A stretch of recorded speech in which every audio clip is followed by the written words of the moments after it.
네. 일단 로블록스가 가장 선두권 플랫폼 기업이라고 봐도 되겠죠? 맞습니다. 일단은 올해 예상되는 매출액만 2.2조 원, 우리 돈 2조가 훨씬 넘습니다.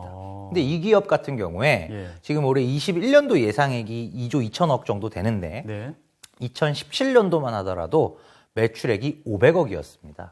그러니까 500억이 2조 2천억이면 거의 한 뭐 4, 50배죠. 4, 50배로 성장하는데 불과 4년 정도 걸린 것이죠. 그 정도로 폭발적인 이제 성장이 나오고 있고, 일단은 이제 이 로블록스의 가장 파워풀한 점은 뭐냐면 1인당, 그러니까 유저당 이용 시간이 굉장히 길다는 겁니다. 그러니까 숫자로 비교를 해보자면 유튜브나 페이스북은 전 세계 인구 70억 명 중에서 평균적으로 보면 한 25억 명이 사용을 합니다. 매달 들락날락하는 인구가 25억 명의 이용자 기반을 갖고 있는 반면에 로블록스는 아직까지 2억대 초반. 2억대 초반? 한 2억 1, 2천만 명밖에 들어오지 않거든요. 한 10분의 1 수준이죠. 그러네요. 전체 이용자 기반은 10분의 1 수준밖에 안 되는데 1인당 이용 시간은 로블록스는 매일같이 150분을 이용을 하고요. 2시간 반입니다. 2시간 반이네요. 굉장히 길죠. 직감적으로도 굉장히 길다고 느끼실 겁니다. 근데 유튜브는 그 시간이 50분이고요. 페이스북은 20 몇 분밖에 안 됩니다. 생각해 보시면 페이스북 가서 이제 뭔가 다 이제 사진이나 글이나 이런 거 보고 피드하고 하는 시간이 평균적으로 하루에 30분이 채 안 된다는 얘기고요. 유튜브는 우리가 동영상을 보니까 조금 더 긴 거죠. 50분. 근데 로블록스는 그 안에서 동영상도 볼 수 있고 사진 찍고 피드도 할 수 있고 그리고도 게임도 할 수 있고 그러니까 어떻게 보면 올인원 플랫폼의 성격을 띠고 있고 그래서 어떻게 보면 그 안에서 굳이 하나의 그러니까 현실 세계를 가장 비슷하게 옮겨놓은 가상 공간이라고 말씀드렸잖아요. 그렇기 때문에 현실 세계에서 하는 일들을 거기서 다 할 수 있기 때문에 굳이 다른 플랫폼으로 갈 이유가 없어지는 것이죠.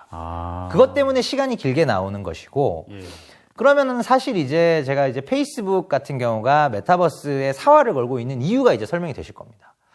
이용자 기반은 워낙 많은데 이용하는 시간 자체가 20 몇 분밖에 안 되는 거죠.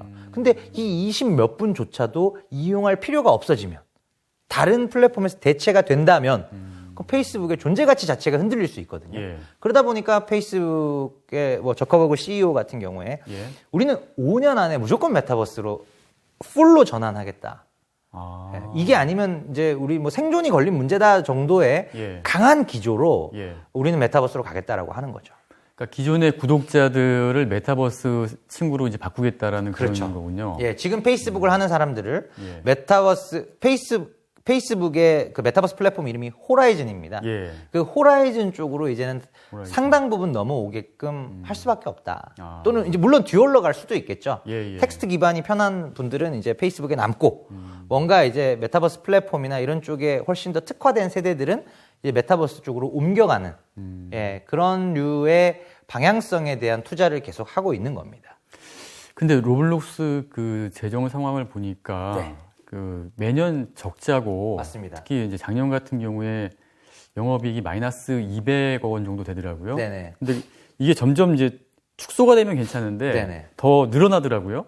맞습니다. 이거는 올해 상반기도 왜 이런 겁니까? 일단은 이제 매출이 워낙 급격하게 늘기 때문에 그러하고요. 그러니까 마진율로 보면 물론 지금 뭐 수익이 나는 구간이 아니고 손실이기 때문에 마이너스 40% 손실이나 마이너스 20% 손실이나 크게 와닿지는 않으실 텐데 손실률 자체는 이제 조금씩은 떨어지고 있어요. 그럼에도 불구하고 매출이 지금 올해 같은 경우에 작년 동기 대비 130%씩 늘고 있거든요. 그러니까 매출이 2배보다도 더 크게 늘어나기 때문에 그러네요. 전체 적자 금액 기준으로 보면은 분명히 적자가 심화됐구나라고 느끼실 겁니다. 그럼 여기에 그럼 수익은 어떤 식으로 창출되는 거예요? 로블록스 같은 경우에는 이제 수익 구조가 일단은 아직까지는 그 로벅스라고 하는 로블록스 안에서 통용되는 화폐가 있습니다. 그러니까 뭐 게임머니 같은 거죠, 아직은. 칩 같은. 맞습니다. 그 로벅스를 충전할 때 이제 30% 정도는 플랫폼 사업자가 떼가고요. 남은 70% 가지고 70% 중에서 또 한 30%는 개발자한테 또 분배를 하고요. 남은 40% 가지고 거기서 이제 판관비 떼면은 이제 마진으로 남는 건데 아직까지는 그 남은 40% 충당이 안 되는 거죠. 그래서 현재로서는 이용자 과금액에 대한 수수료 수취 이게 유일한 비즈니스 모델이고요. 근데 추후에 가게 되면 기업형 광고. 그러니까 기업으로부터 받는 스폰서십 형태의 광고에 대한 대가를 받잖아요. 그 매출 포션이 많이 늘어날 겁니다. 예. 그래서 이제 그 어떤 특정 포인트부터는 이제 수익성이 이제 흑자 전환을 하는 그런 그림으로 보고 있고, 일단은 이제 로블록스를 커버하는 해외 애널리스트 분들의 추정치를 기준으로 보면은 하반기 정도에는 분기 기준으로는 좀 흑자 전환이 가능하지 않을까, 이렇게 보고 계신 것 같습니다. 그럼 사용자는 거기에 대해서 별도 비용 지불하지는 않고요? 예, 뭐 월정액, 물론 이제 로블록스 프리미엄이라고 해서 월정액 요금제가 있긴 있습니다. 예, 근데 이제 뭐 그거는 아직은 굉장히 비중이 작고요. 그냥 내가 필요할 때 로벅스를 충전해서 쓰는 예, 그 모델이 현재로서는 거의 비즈니스 그 전체 매출 구조의 대부분입니다. 그러면 지금 전 세계 메타버스 시장에서 로블록스가 가장 규모가 크고, 그 다음이 아까 말씀하셨던 그 페이스북인가요? 현재는 이제 포트나이트입니다. 포트나이트. 예, 포트나이트의 메타버스 서버인 파티로얄. 요게 이제 트래픽 기준으로 이제 1, 2등 왔다 갔다 할 거고요. 둘 다 굉장히 많은 레코드가 있습니다, 이미. 메타버스 쪽에서 제가 말씀드렸던 여러 가지 영향받는 산업 분야에서 이벤트들을 다 개최해본 경험이 있고요. 그래서 로블록스가 매출 기준으로는 당연히 1등이고요. 페이스북은 말씀을 이제 해주셨는데, 아직까지 베타 서비스입니다. 예, 아직 이제 정식 론칭이 된 상태가 아닙니다. 그래서 우리가 이제 지금 구글 플레이 스토어나 앱 스토어에 들어가셔서 호라이즌이라고 쳐봐도 안 나옵니다. 예, 아직 정식 론칭이 안 돼 있고요. 지금 베타 테스트 계속 하고 있는 상황입니다. 작년 4분기부터 지금 베타 테스트 중이고요. 올해 말이나 내년 정도에는 아마 나오지 않을까 생각이 됩니다. 근데 로블록스 같은 경우는 게임 기반을 출발했기 때문에 젊은 층의 굉장히 폭발적인 그런 인기, 그런 걸 넘겨받아서 유지가 되는 것 같은데, 페이스북 같은 경우 그러면 주력을 게임으로는 할 수 없을 거 아니에요? 페이스북은 일단 VR 기반입니다. 그래서 사실 전 세계적으로 VR 기기 판매량에 이게 뭐 정확한 시장 집계는 없습니다만 오큘러스는 다들 아시잖아요. 그게 이제 페이스북의 자회사고 그 오큘러스 기기를 기반으로 하는 메타버스. 그러니까 색깔이 완전 다르죠. 그래서 VR 기기를 선호하시는 분들은 또 분명히 또 호라이즌 쪽으로 넘어갈 유인도 상당히 강하고요. 그러니까 지금 VR 기기를 활용해서 어떤 걸 하려고 하냐면은 호라이즌에 이제 VR 기기를 착용한 상태에서 접속을 합니다. 근데 예를 들어 지금 뭐 내가 EPL을 좋아하는데, 축구를 좋아해서 잉글리시 프리미어 리그를 보는데 매번 갈 수는 없잖아요. 그러면 이제 그 경기장에서의 그 상황, 생중계 상황 자체를 호라이즌 안에서 내가 VR을 끼고 거기 안에 있는 것 수준 정도의 생동감을 느낄 수 있게끔. 그럼 가능할 것 같은데요? 그거를 지금 페이스북이 하고 있어요. 트라이를 하고 있어요.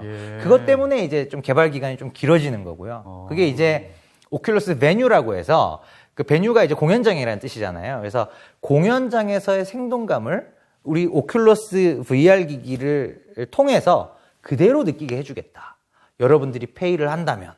그래서 그걸로 지금 비즈니스 모델을 구축을 하고 있고요. 물론 이제 페이스북의 호라이즌이라는 그 메타버스 플랫폼이 그게 다는 아닙니다만, 일단 그 VR 기기를 활용한 차별화, 이 관점에서는 분명히 수요가 있을 것으로 이제 보여집니다. 특히 뭐 미국 프로야구라든가 프로농구 이런 데 경기장에서 내가 직접 보는 그런 느낌을 받을 수 있으면, 그래서 특히 성인들 같은 경우에 당연히 지불하면서도 갈 것 같은데요. 스포츠 좋아하시는 특히 이제 뭐 중장년층의 남자 유저분들을 또 공략이 가능하지 않을까. 그분들을 공략하면은 그분들의 자녀분들이 또 딸려오잖아요. 그렇죠. 같이 관람을 하는 문화니까요. 그래서 그런 쪽으로 좀 특화된, 그러니까 사실 제가 봤을 때는 시장 선점을 할 게 아니라면 오히려 특화된 메타버스로 가는 게 나는 K-팝 특화야, 또는 나는 럭셔리 브랜드에 특화되어 있다. 그리고 로블록스는 나는 게임에 특화되어 있다. 그리고 페이스북은 나는 VR에 특화를 하겠다. 이렇게 가는 겁니다. 그래서 시장은 지금 20조 시장이 뭐 10년 뒤에 1,500조까지 그 포캐스트만 봤을 때는 정말 폭발적인 성장이잖아요. 시장은 충분히 크니까 굳이 겹치지 말고 나눠 먹자. 지금 나오는 애들은 다 시장 선점이 가능하다.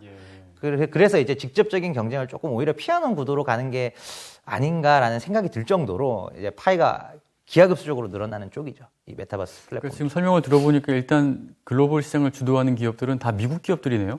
맞습니다. 엔진 만드는 아까 그 유니티 소프트웨어도 이제 미국 기업이고요. 그 다음에 로블록스, 포트나이트 만든 에픽 게임즈, 그리고 뭐 페이스북, 다 미국 기업입니다. 네. 근데 어떤 뉴 테크놀로지도 사실은 미국 기업이 열지 않은 건 없는 것 같아요. 네. 스마트폰도 그렇고요. 또 전기차도 그렇고요. 네. 제가 제 섹터가 아니라서 기업명은 말씀 안 드리겠지만 다 미국 기업이잖아요. 네. 그래서 뉴 테크놀로지들은 대부분 미국 기업이 사실 시장을 만드는, 그래서 게임 체인저에 대한 밸류에이션이 왜 이 회사는 매출액의 20배나 받아요? 라고 보면은 지금 로블록스가 그 정도거든요. 매출액의 20배가 말이 됩니까? 왜냐면 얘가 곧 시장이거든요. 로블록스가 곧 시장이기 때문에 사실은 밸류에이션은 이제 그냥 부르는 게 값이 되는 거죠, 사실은. 예, 그렇게 보시면 됩니다. 수많은 게임 체인저 기업들이 그런 밸류에이션을 받아왔어요. 글로벌 상황도 굉장히 치열한데 일단 국내 상황도 한번 좀 보겠습니다. 국내는 어떻게 저희가 이제 구분을 한다면은 방금 이제 글로벌 설명했듯이 국내 상황도 한번 정리 좀 부탁드립니다. 국내 같은 경우에는 지금 플랫폼은 크게 두 개가 있습니다. 그래서 제페토와 이프렌드라고 하는, 이프렌드는 이제 SK텔레콤에서 최근에 리뉴얼해서 좀 대대적으로 크게 런칭을, 원래 있던 거예요. 근데 이제 리뉴얼해서 네이밍을 새로 한 게 이프렌드고요. 그래서 그 두 개 정도가 이제 플랫폼이 있고, 그 플랫폼을 둘러싼, 그러니까 뭐 제페토 같은 경우에는 제페토 스튜디오라고 하는 자체 엔진이 있고요. 아마 SK텔레콤도 비슷하지 않을까 싶습니다. 그리고 이제 그 아랫단에 있는 이제 디바이스는 지금은 대부분 이제 스마트폰을 사용을 하고 계시죠. 그래서 제페토도 이프렌드도 다 그냥 이제 모바일 디바이스 기반입니다. 별도로 뭐 VR이나 또는 뭐 구글 글래스나 이런 쪽을 지금 호환을 하고 있지는 않고요. 다만 이프렌드는 추후에 오큘러스 퀘스트, 즉 VR 기기를 통해서 이프렌드를 지원하는 것을 지금 목표로 하고 있고요. 네, 그런 상황이고, 이제 엔드 인더스트리 단으로 보면은 이제 영향을 받는 이제 산업군에서 이 제페토나 또는 이프렌드 쪽의 기반 기술, 이제 VR 기술이나 AR 관련 기술 또는 이제 그 그래픽과 관련된 VFX 이런 것들을 공급하는 기업들이 있습니다. 이 경우가 이제 뭐 덱스터나 또는 이제 뭐 위지익 스튜디오나 이런 이제 VFX 기업들, 또 최근에 핫한 자이언트 스텝 이런 기업들이, 맥스트 이런 기업들이 이제 대표적으로 그 메타버스 그 자체는 아니지만 이제 기반 기술을 공급할 수 있는 인접 산업, 유관 산업 정도라고 표현을 하는 게 맞을 것 같습니다. 그러면 가장 일단 큰 기업이 제페토라고 하셨는데 제페토 같은 경우에는 어느 좀 부분에 특화되어 있는 그런 기업인가요? 제페토는 지금 이제 K-팝과 럭셔리 브랜드, 패션 쪽에 특화가 되어 있습니다. 패션. 엔터와 패션. 이런 쪽에 특화가 되어 있고, 일단은 이제 3D 아바타를 보시면은 이제 아무래도 이제 게임 기반의 로블록스나 이런 쪽보다는 훨씬 더 화려합니다. 그리고 이제 그 화려함을 베이스로 하고 있고, 또 K-팝 뮤직비디오나 이런 것들을 이제 런칭을 하면서 어떻게 보면 이제 상생 관계로 간 거죠. 작년도에 엔터 3사로부터 지분 투자를 받았습니다. 제페토를 운영하는 별도 법인인 네이버 Z라고 하는 네이버의 손자 회사인데, 이 네이버 Z가 별도 지분 투자를 받으면서 거기에 참여한 이제 빅히트, 지금 하이브죠. 하이브, 그다음에 이제 YG, JYP 이 3사의 아티스트들이 제페토에서 뮤직비디오도 만들고 이러면서 이제 트래픽이 들어왔고, 그러면 이제 K-팝을 주로 이용하는 이용자층에 소구하기 위해서 예를 들면 이제 유통업자, 뭐 BGF 리테일의 CU 편의점도 우리도 그러면 제페토에서 한강공원 맵을 만들겠다. 그렇게 같이 들어온 거거든요. 한강공원 안에 뭐 CU 한강공원 맵점 이렇게 점포가 이제 들어와 있는 거죠. 그런 식으로 이제 유통업자들 간의 유통업자와의 어떤 그런 콜라보가 생성이 되고, 그렇게 이제 유저층이 쭉 늘어나는 가운데 사실은 이제 작년이 아닌 올해부터 이제 구찌가 들어왔고, 크리스찬 루브탱이 이제 같이 협업을 요청을 해서 하고 있고, 또 이제 디올이 들어오고, 최근에 랄프 로렌. 보시면은 이러다가 뭐 좀 더 상위 브랜드들 있잖아요. 뭐 예를 들면 이제 뭐 프라다나 샤넬이나 하지 말라는 법이 없는 거죠. 왜냐면 디올이 들어왔잖아요. 근데 그런 명품 브랜드들이 들어와서 여기 메타버스에서 어떤 걸 보여준다는 거예요? 제가 그걸 안 봐서 잘 모르겠네요. 그러니까 디올의 브랜드를 명확하게 알릴 수 있게끔 디올의 그 브랜드를 채용한, 예를 들면 액세서리류, 뭐 가방, 물론 아바타용입니다. 그러니까 어떻게 보면은 이제 그 3D 아바타를 꾸미는 아이템이죠. 그 아이템 매출을 그거를 고가에 실제로 뭐 로블록스에서 그런 비슷한 럭셔리 브랜드에서 가방 그 3D 컨텐츠, 디지털 컨텐츠로 된 가방을 냈는데 뭐 한 400불 정도에 팔린 적이 있습니다. 한 50만 원 정도에 그걸 주고 샀어요. 샀대요. 저도 이제 직관적으로 이해가 안 됩니다. 근데 방금 명품 같은 경우에는 사실 관심을 갖는 층이 어느 정도 좀 나이가 된 층일 텐데 30대 이상 뭐 이렇게 돈이 잘 요즘은 또 그렇지 않습니다. 안 그래요? 예. 요즘은 이제 10대 후반, 20대 초반 대학생분들도 뭐 알바비 예를 들어 한 6개월치 모아서 그런 것도 플렉스 하는 거죠. 예.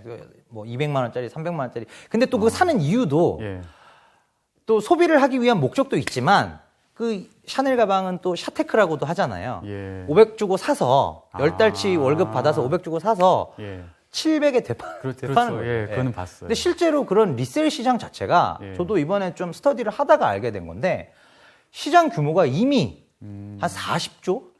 40조? 굉장히 크죠. 그래서 럭셔리 브랜드들에 대한 리셀이 있고요. 그 다음에 일반적인 그 한정판 의류에 대해서도 리셀이 있고요. 스니커즈 리셀 시장. 크게 세 가지 카테고리입니다. 스니커즈, 의류, 그 다음에 그 럭셔리 브랜드들. 보통 뭐 이제 지갑이나 뭐 이제 가방 뭐 이런 구두, 명품 한정판이 되겠죠. 자, 그러면 우리 저희가 이제 제페토를 좀 살펴봤는데 그 아까 이프렌드? 거기는 뭐 어떤 특성이 있습니까? 이프렌드는 이제 좀 모임 기능에 특화를 했습니다. 구글 밋업이라는 걸 이제 써보신 분들 많이 아실 텐데요. 지금 이제 뭐 줌이나 이런 미팅 기능하는 앱들이 워낙 많잖아요. 근데 이제 메타버스를 접목을 해서 이프렌드 같은 경우에 국내에서의 어떤 회의 수요나 또는 우리가 모여야 되는 이유가 있지 않습니까? 예를 들면 이제 OJT, 기업들의 OJT, 그 다음에 경영자 간 C 레벨들끼리의 어떤 그런 고위급 회의, 이런 모임 수요들에 특화된 게 이제 이프렌드고요. 그래서 이프렌드 같은 경우에는 이제 어떤 화려한 아바타 이런 것보다는 직관적인 UI, UX를 통해서 모임 개설이 굉장히 쉽고요. 그런 모임의 개설이 굉장히 쉽고 그 모임의 목적에 특화된 뭐 정확하게 지금 가지수가 제가 생각이 나지는 않는데 한 뭐 20여 종 이상의 그런 이제 모임에 특화된 맵들이 다 이제 있고요. 거기서 수용 인원도 130명까지로 그 동시 접속 가능 하나의 맵 안에서 동시 수용 가능한 인원을 130명이면 굉장히 많이 둔 겁니다. 그래서 신생 플랫폼 치고는 이 프렌드는 이 모임 기능에 특화해서 나왔구나. 이러다가 조금 더 동시 접속 가능 인원이 늘어나게 되면 뭐가 되냐면 전시회가 되고 컨벤션이 되는 거거든요. 일단 이 플랫폼 기업으로 봤을 땐 이 두 개 가장 좀 메인이라고 볼 수가 있고 메인이고 그 외에는 아직은 이제 눈에 띌 만한 기업들이 거의 안 보입니다. 그러면 그 다음에는 이제 최근에 뭐 상장해서 뭐 주가도 엄청나게 오르고 했던 뭐 자이언트 스텝이라든가 넥스트 이런 기업들은 어떤 특징이 있습니까? 사실 이제 자이언트 스텝은 이제 그 VFX 특수 효과죠. 시각 특수 효과에서는 최고의 기술력을 좀 인정을 받은 바 있고요. 그러니까 휴먼, 사람을 이제 그래픽으로 표현하는 데 있어서 그 3D 그래픽을 일일이 따서 이제 뭐 이렇게 모션 센서 달아서 이렇게 표현하는 게 아니라 그 자체가 그 AI 알고리즘으로 움직이는 거죠. 그러니까 웃어라라고 명령을 넣으면 웃는 거고. 그러니까 그 정도 기술까지 지금 가 있는 게 제가 알기로는 이제 자이언트 스텝의 기술력이 그런 시각 VFX 쪽에서는 이미 좀 인정을 많이 받았고요.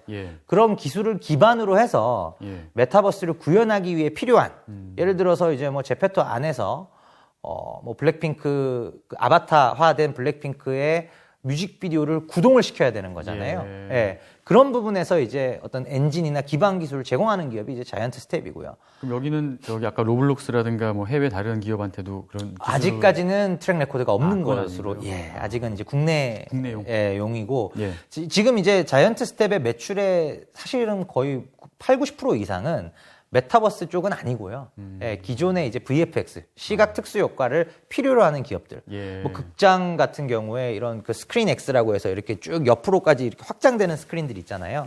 뭐 그런 기술이라던가 아니면 이제 광고 쪽에서도 특수 효과들이 굉장히 많이 사용이 됩니다. 그렇죠. 시각적인 그런 이제 광고 쪽으로 가는 VFX 매출 이런 것들이 현재로서는 대부분이에요. 영화나 드라마 쪽에 들어가는 특수 효과 매출. 그게 아직은 그게 메인인데 이제는 이제 메타버스 쪽에 활용도가 늘면 늘수록 그쪽으로 매출 비중이 이제 쉬프트가 되겠죠. 그리고 맥스트? 여기도 최근에 상장했던데. 그렇죠. 맥스트 같은 경우에는 뭐 아직은 워낙 상장 초기라서 판단하기가 조금 어려운 부분은 있는데 기본적으로는 이제 AR 기반이라고 보시면 될 것 같고요.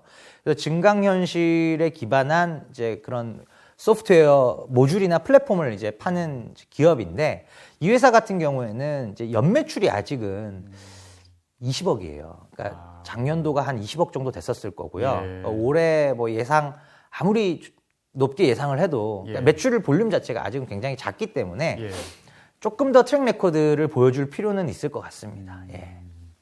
그러면 이제 투자하는 입장에서는 지금 너무 많이 주가가 올랐기 때문에 맞습니다. 좀 조심해야 되지 않을까요? 저는 그렇게 봅니다. 왜 그렇게 말씀을 드리냐면 글로벌 지금 게임 체인저라고 여겨지고 있는 로블록스가 매출액 대비 이제 20배, 가장 많이 받았을 때 25배까지 받았었거든요.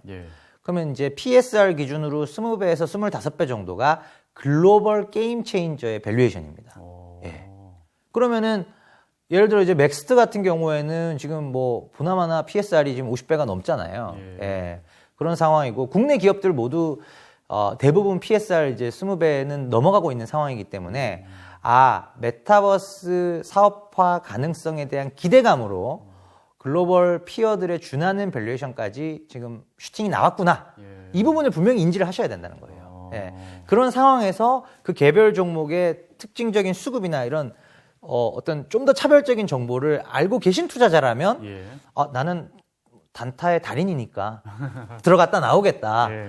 이런 건 가능한데 일단 기본적으로 인지를 하셔야 되는 부분은 지금 자이언트 스텝을 비롯한 대부분의 국내 메타버스 테마주 성격으로 묶여있는 종목들은 로블록스만큼이나 또는 로블록스보다도 비싸다라는 걸 인지를 하신다면 쉽게 손이 나가기는 어렵죠. 그래서 신규 투자자라면 지금 포지션이 없는 분이시라면은 사실은 지금은 매수 구간 아니다라고 보고 있고요.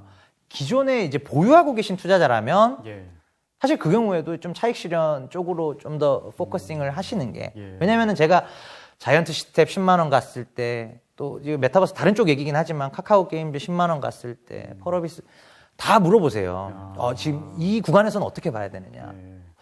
저는 그때마다 차익 실현이라고 얘기를 드렸거든요. 방송 나가서도 그렇고 똑같이 얘기 드렸어요.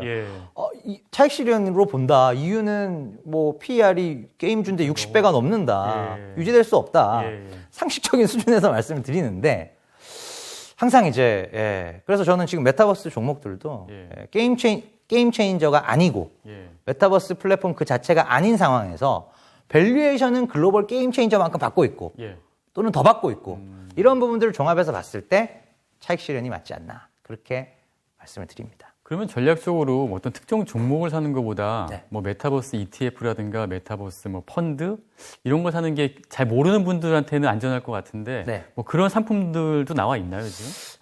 지금 이제 나오고 있죠. 근데 이제 메타버스 쪽에만 특화해서 네이밍 이름은 메타버스 뭐 ETF 이렇게 갈 수는 있을 텐데 실제로 종목 자체가 그렇게 많지는 않아요. 그러다 보니까 지금 이제 뭐 글로벌로 본다면 지금 로블록스랑 유니티 소프트웨어 2개 있고요. 국내 기업은 하고 싶어도 지금 네이버 산다고 메타버스를 우리가 노출시키는 건 아니잖아요. 극히 일부분이고 SK텔레콤 산다고 해서 이 브랜드에 노출되는 건 또 아니잖아요.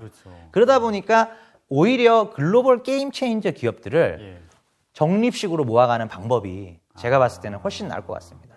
그러니까 로블록스 유니티 소프트웨어를 뭐 플랫폼 7, 그다음에 기반 엔진 기술 3, 뭐 이렇게 유니티가 좀 더 비싸거든요. 그러니까 그나마 좀 싼 로블록스를 좀 더 사시고 뭐 그런 식으로 해서 쭉 모아가는 꾸준하게. 이게 왜냐면은 제가 왜 이 말씀 드리냐면 2014년 정도에 그 글로벌 그 로보틱 서저리 그 로봇 수술 분야에서 압도적인 제가 옛날에 자료 쓴 것도 있습니다. 그래서 인투이티브 서지컬이라는 기업을 제가 2014년 9월 달에 자료도 한번 썼었는데 그런 기업들을 그냥 지금 7년째 쭉 사모으면 그거 한 7, 8배 쭉 그냥 가는 거죠. 계속. 글로벌 시장 점유율이 뭐 40%, 50% 압도적이고 미국에서 글로벌로 뻗어나가는 스토리가 거의 비슷해요, 보통. 미국 내에서 게임 체인저가 나오면 애플, 테슬라, 넷플릭스, 인투이티브 서지컬, 로블록스 지금 제가 말씀드린 기업들이 다 게임 체인저들이에요. 게임 체인징이 시작됐구나. 그러면 이제 밸류에이션 리레이팅이 시작되잖아요. 계속 사모으는 거죠. 다 모으다가 글로벌리 이게 다 확산이 됐구나. 그때 파시면 됩니다. 그러면 여기서 이제 항상 그 큰 역할을 했던 게 중국 시장 아니겠습니까? 네네. 중국이 14억 명이 넘으니까. 그러면은 이 메타버스 같은 경우도 중국 측의 수요층이 좀 어느 정도 있어요? 아마 이제 중국 같은 경우에는 조금 이제 터프한 마켓이긴 합니다. 그래서 뭐 넷플릭스 같은 경우도 중국은 결국은 못 들어갔고요. 그러다 보니까 아마도 그 자체 플랫폼이 나오지 않을까 싶습니다. 그러면 이제 글로벌리 메타버스 플랫폼을 목표로 하는 기업 입장에서는 뭐 중국 쪽은 이제 뭐 우회라 하면 이제 파트너십이죠. 결국 중국 로컬 사업자와 파트너십을 체결해서 뭐 레비뉴 쉐어를 통해서 일정 부분 간접적인 노출도를 가져가고 중국 외의 글로벌로 사실은 사업을 확장하는 방법이 그나마 현실적으로 우버도 그랬고요. 우버도 결국은 중국에서 디디 추싱에 매각을 할 수밖에 없었죠. 우버 차이나를. 넷플릭스도 그랬고요. 테슬라는 좀 열심히 팔고는 있지만 이제 여러 가지 챌린징한 상황에 직면하고 있고 뭐 애플 또한 그렇고 이제 보시면은 이제 중국 외의 글로벌을 일단 먼저 장악을 하고 그러고 나서 중국과는 어떤 파트너십이나 그런 이제 관계로 조금 풀어가는 그런 전략이 좀 바람직하지 않을까 생각이 됩니다. 알겠습니다. 자, 마지막으로 혹시 뭐 이 메타버스 관련해 가지고 추가로 하실 말씀이 있으면 좀 부탁드리겠습니다. 일단은 이제 메타버스 같은 경우에는 지금 이제 많은 분들이 생각하실 때 로블록스 같은 회사가 그냥 초등학생 애들 게임하는 회사인데 이게 왜 50조나 주고 나는 도저히 못 사겠다. 이런 생각을 많이 하실 거예요. 근데 이제 우리가 생각해 봐야 되는 부분은 이미 로블록스는 게임 플랫폼 기능뿐만 아니라 아까 언급드렸던 그런 이벤트들을 다 한 번 이상씩 했어요. 미국의 유명한 가수가 이제 공연도 했었고 그런 사회 운동, 정치 유세, 여러 가지 엔터, 유통 같은 경우도 실제로 입점을 해서 이게 메타버스 플랫폼이 나중에는 쇼핑과도 연계가 될 수 있습니다. 그렇지 않겠습니까? 메타버스 공간 하에서 상점 하나 차려놓고 이 안에서 상품들을 똑같이 진열해서 고른 다음에 배송만 해주면 되는 거잖아요. 진짜 상품을요? 진짜 상품을요. 그렇게 입점하는 형태도 충분히 가능합니다. 실제로 SK텔레콤의 이프렌드 같은 경우가 커머스와의 연계를 굉장히 심도 있게 지금 고민을, 즉 디벨롭을 하고 있다라는 의미고요. 그런 효과는 있을 수 있겠다. 쇼핑점에 갔는데 다른 사람들도 들어와서 하니까 또 점원도 있고. 맞습니다. 실제로 내가 거기서 사는 것처럼 그런 효과를 누릴 수가 있겠네요. 예를 들어 오큘러스 끼고 VR로 집에서 이제 백화점 상점에 그대로 진입을 해서 실사화된 것들을 보고 할 수도 있고요. 아니면 메타버스 환경 하에서 대부분 그래픽스지만 특정 상품을 클릭했을 때 실제 상품 사진이나 이런 뭐 이제 촬영한 부분들, 짧은 영상 같은 것들을 통해서 얼마든지 메타버스 플랫폼 안에서 커머스가 이루어지게끔 할 수 있거든요. 나중엔 거기까지 갈 수 있다는 거죠. 그래서 이게 어디까지 산업군들을 흡수할 수 있을까? 그 부분에 대한 고민인 겁니다. 거기서 위기감을 느낀 페이스북이 굉장히 좀 발빠르게 대처를 한다라고 보셔야 되는 것이죠. 그래서 이 모든 산업군의 모바일 플랫폼화, 이건 피할 수 없는 흐름이고 모바일 플랫폼화가 갖는 가장 큰 특징이 뭐냐면은 부의 집중입니다. 부의 집중이에요. 옛날처럼 이게 시가총액이 1,000조, 2,000조 원이 넘어가는 단일 종목이 나올 거라고 상상하기가 힘들었었죠. 10년 전만 해도 시가총액 500조짜리가 글로벌 1등 기업이었습니다. 지금은 시가총액 2,000조가 넘죠. 이게 가능할 수 있었던 이유는 모바일이 되기 때문에 이제는 한 놈한테 몰아주기가 된다는 거죠. 실제로 쏠림 현상이 나타나고 있는 것이고요. 오늘 메타버스의 세계를 꼼꼼하게 잘 살펴봤는데요. 일단 이쪽 밸류 체인이 어떻게 구성되어 있는가를 잘 이해하셨을 것 같고요. 가장 그래도 이제 뭐 기억에 남는 거는 그 전 세계 1위 이 흐름을 주도하고 있는 기업을 적립식으로 꾸준히 투자하다 보면은 좋은 결과가 있을 것 같다는 그 말씀이셨습니다. 자, 오늘 굉장히 좀 복잡하기도 하고 어려운 내용인데 쉽게 예를 들어서 잘 설명해 주신 김현용 위원님 감사드립니다. 네, 감사합니다. 예.